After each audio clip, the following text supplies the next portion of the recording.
Today we're going to be talking about central and inscribed angles. Our objective is that we will be able to use angles, arcs, chords, tangents, and secants to investigate, verify, and apply properties of circles. We will be able to find an angle and arc measures created by central angles and inscribed angles. So, before we start, we have a lot of definitions to go over. A central angle has its vertex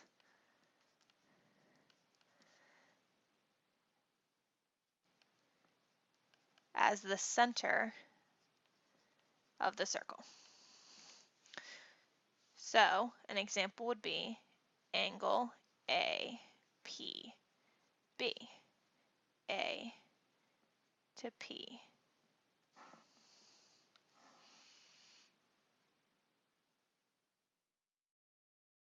A to P to B. That angle is a central angle because its vertex is the center, P. P is in the center of the angle. An arc is part of a circle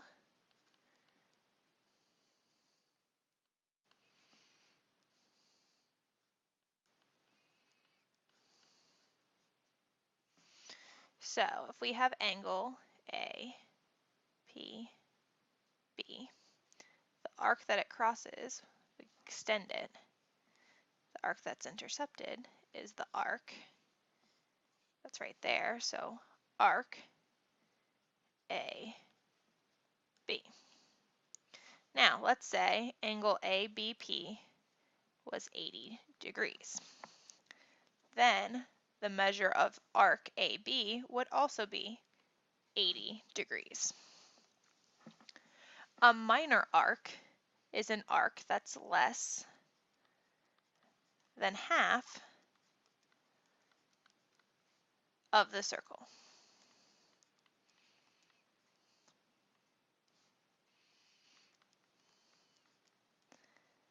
So again, arc AB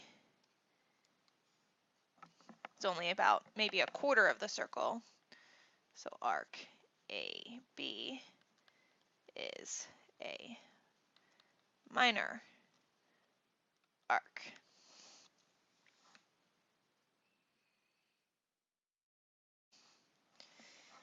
Now for a major arc, that one's going to be more than half of the circle.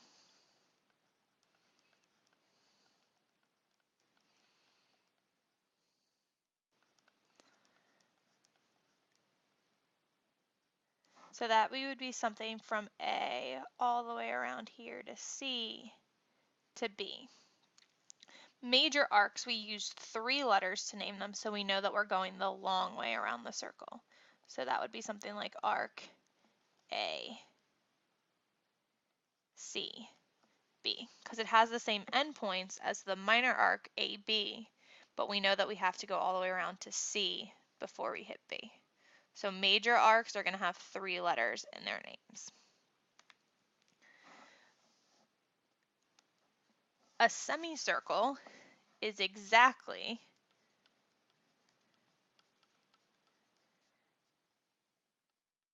halfway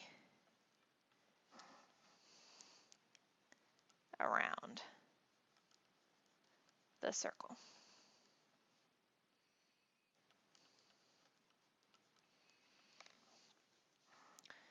So let's say we had a diameter going across the circle from A to this point over here, which we'll name point D.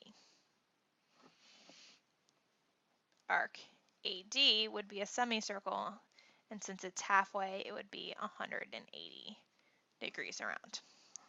All the arcs in a circle will always add to 360 degrees. So half the circle is 180 degrees. The arc angle postulate is very similar to the angle addition postulate and the segment addition postulate that we did earlier this year. Arcs next to each other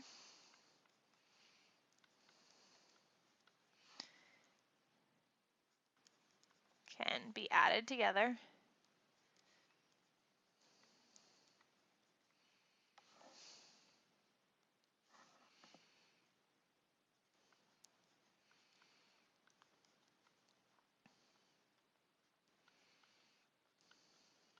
To form a bigger arc.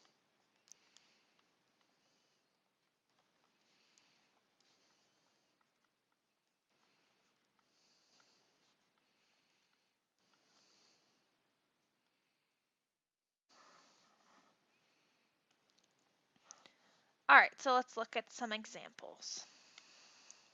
Given that AB is the diameter of circle P, we name the circles by their centers.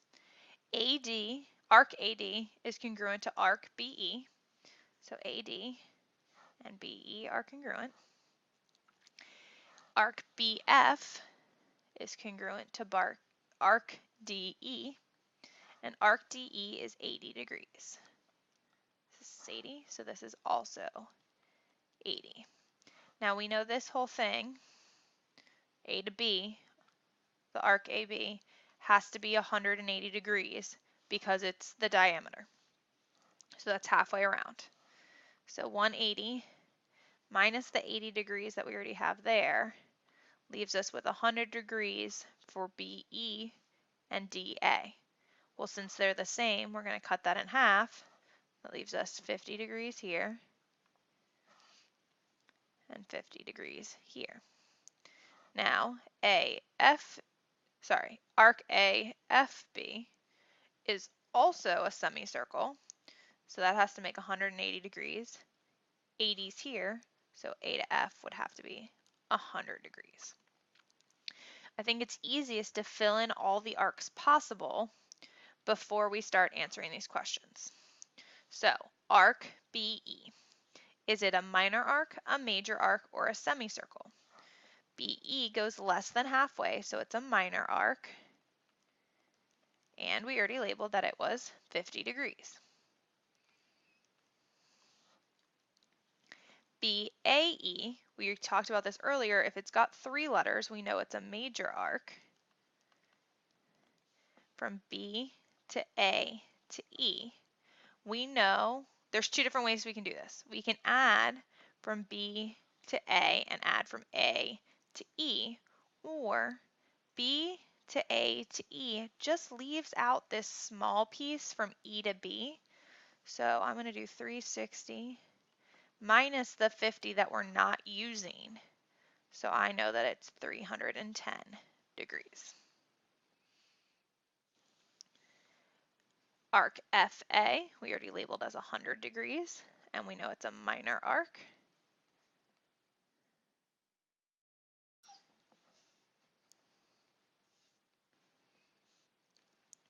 Arc ADB.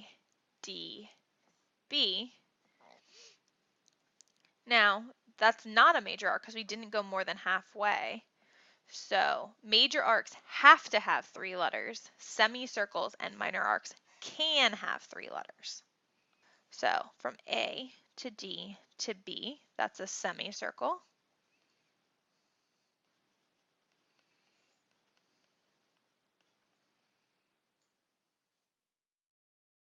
And we know all semicircles are 180 degrees. Arc AE, from A to E, that's a minor arc. A to D is 50, and D to E is 80,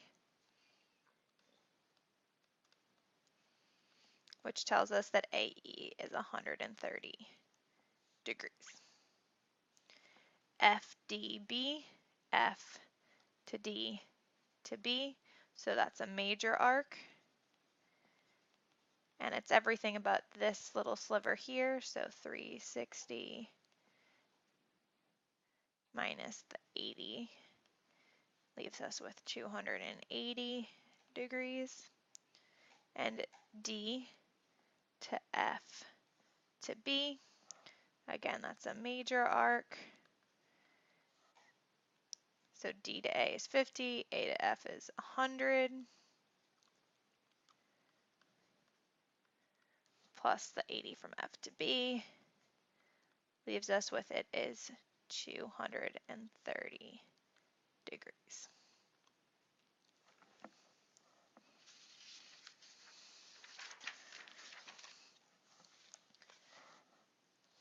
So if the angle is at the center, we know that the central angle and the arc are the same. Now we're going to get into some more vocabulary and some inscribed angles. So 3 new vocabulary words: chord, secant, and a tangent. A chord is a segment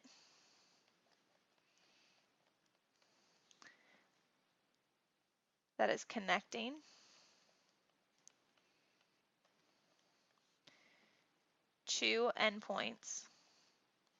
connecting two points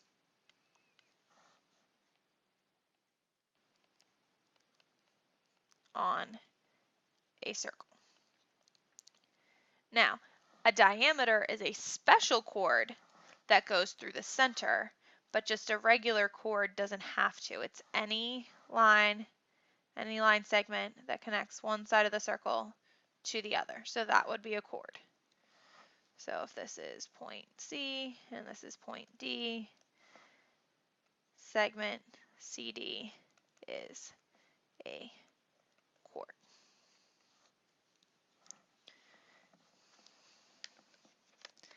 A secant is a line that intersects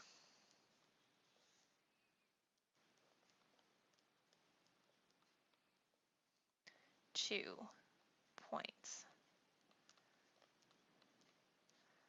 on a circle.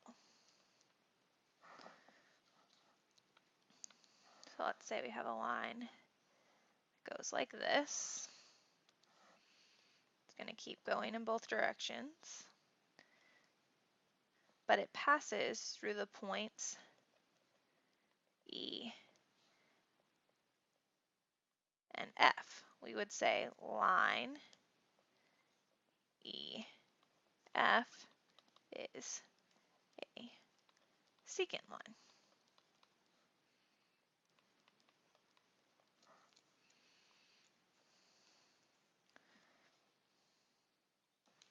And finally, a tangent is a line that intersects one point on a circle. So it looks something like this.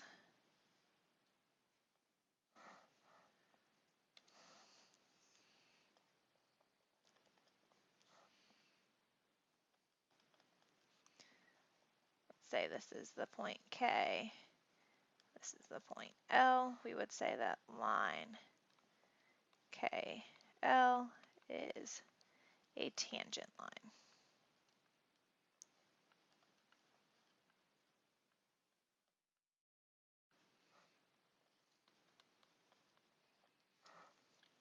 Because it just touches the circle at point K.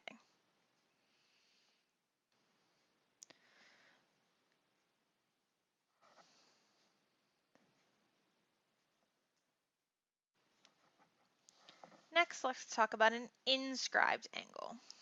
An inscribed angle, the vertex is on the circle. So like this angle here, angle LMN, because the vertex M is on the circle. Now let's say if the center's here, and we have the angle that goes to L and to M. Let's say that this angle is 80 degrees. Then arc LM is also 80 degrees. The measure of angle LMN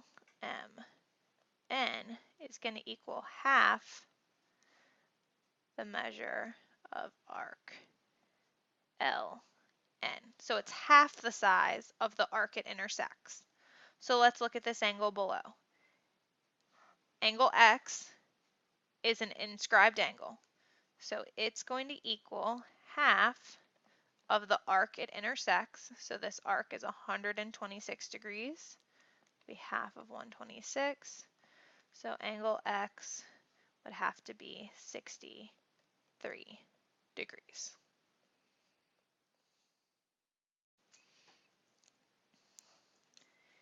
If we have two inscribed angles that intercept the same arc, the angles are congruent. So if you look, A, C, B forms this arc AB.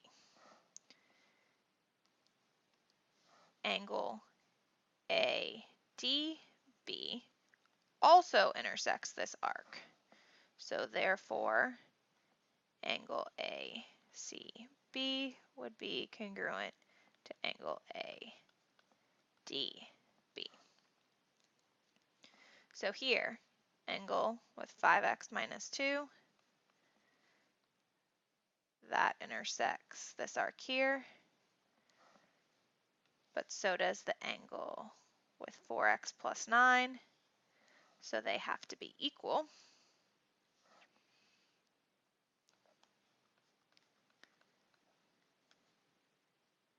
Subtract 4x and add 2. We get that x equals 11.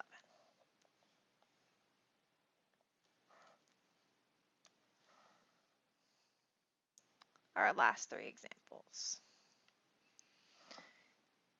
Find the value of each variable. So BAC, is the angle 5x, has to equal half of the arc it intersects.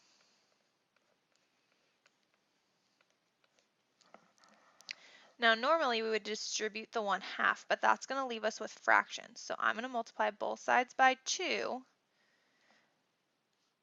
to get rid of the fraction so that I don't have to deal with decimals. So 10x equals 9x plus 21.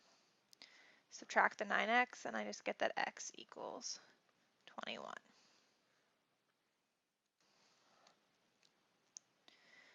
In number 9, it's asking us for the arc AB. In order to find arc AB, we need to find arc BC because they make a semicircle.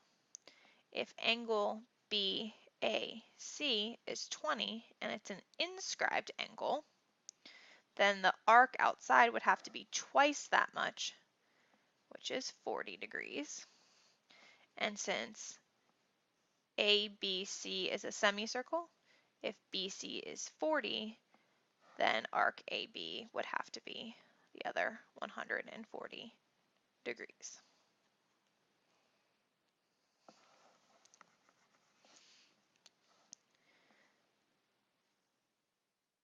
Looking at this angle here, we intersect the arc MN.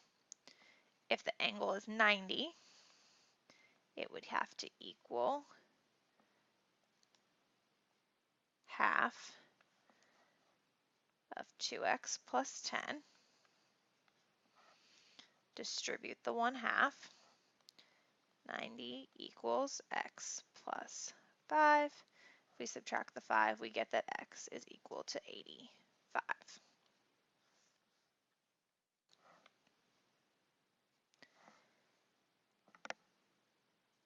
Finally, for your summary, how are the measures of the central angles related to their intercepting arcs?